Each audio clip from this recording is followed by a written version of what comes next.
guys.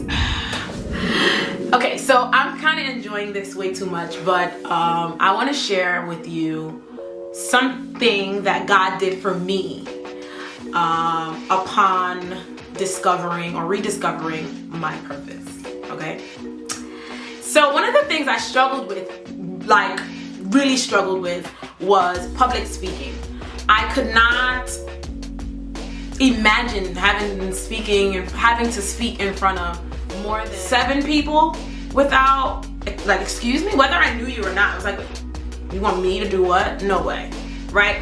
Catch me on the side talking to somebody or a couple of friends on a very informal level, sure thing, I can talk without stopping. I can continuously talk. But when it came to whether it be my church family or my biological family, I just could not speak. Like, let's say Thanksgiving, we want to speak about things, like, no. It was like, no, like, I'll do everything to avoid it. I couldn't say my name sometimes in front of unknown people.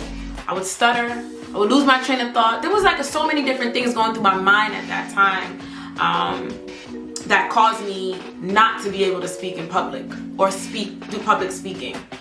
But once I came to a little knowledge of what my purpose was, God started to reveal the confirmations, which were like my gifts and my skills, and those things that confirmed what He had said about me, right, and how He had designed me. And one of the things He had to do was, or one of the things I needed to do was to speak in front of people in order to fulfill my purpose. That was one of the things He did. He gave me a deep, deep, deep desire to speak in front of people. I was able to imagine it, I wrote it down, I declared it, but then I had to put work to my faith because I believed that God wanted me to speak in front of people. I believe He had a multitude of people for me to speak to. I wouldn't even do a social media live or story or whatever it was. I wasn't doing that, right? But then one day, an idea came to mind and I decided to turn my entire second bedroom into an office studio.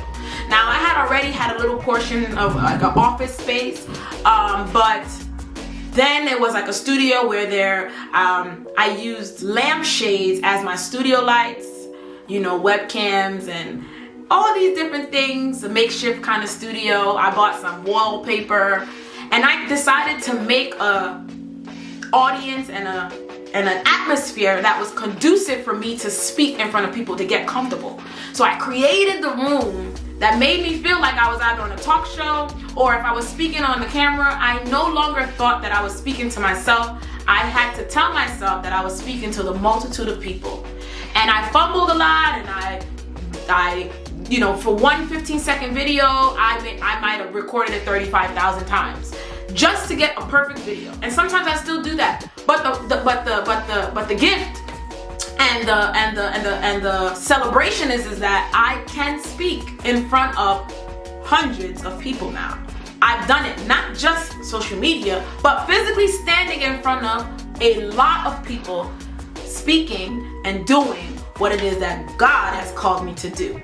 So, one of the things that you can look out for when God has confirmed to you about your purpose is that the things that you find that you're unable to do, or you feel inadequate in, or you feel like, you know, I'm not sure, is usually the area that God will deliver you and break through for you so that you can stand to do what it is. Ultimately, God wants you to maximize your purpose. Maximize your potential. He wants you to maximize your purpose potential so that you can fulfill the mandate upon your life. And so, as I share with you what God has done for me, think about what God has done for you. Think about discovering and rediscovering your purpose and then confirming it by your gifts, and then thinking about what God has done in order to continue to confirm that you were born for this. You were made for this. You were designed for this. God bless you, and thanks for listening.